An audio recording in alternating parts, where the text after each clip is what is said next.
Ramin Toloui, I'm the co-head of emerging markets at Pimco, and here at the portfolio construction discussing the role of emerging market bonds as retirement income.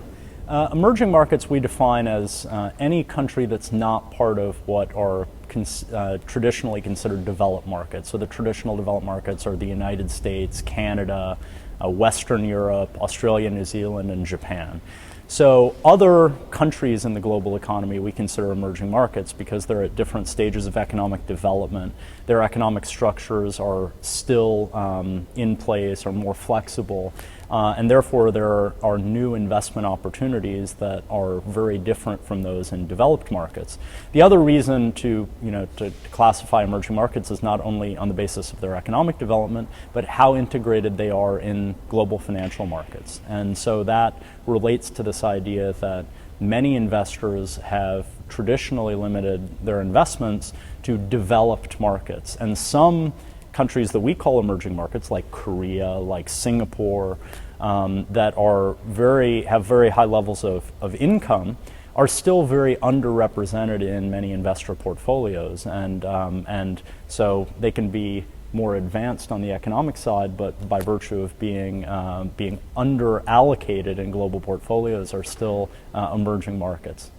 The key message is to build portfolios that are robust in the face of a very different global environment that we've faced historically. Australian investors have historically had very large allocations to equities, Australian equities and global equities.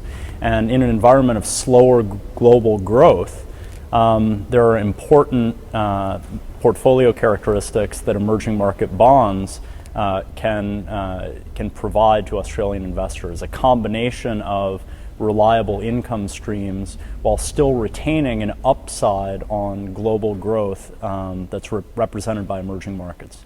I think that actually the level of familiarity is pretty low at the moment. That is that many Australian investors think that they have sufficient exposure to the emerging markets story through Australian equities. And no doubt Australian equities are very closely linked to emerging market growth because of the importance of commodities to the Australian economy. But the reality is that bonds and equities have very different volatility profiles, and I think that there has not to date been a lot of discussion in Australia about how using emerging market bonds as in some instances an alternative to equity allocations can reduce portfolio volatility while still retaining a high level of return.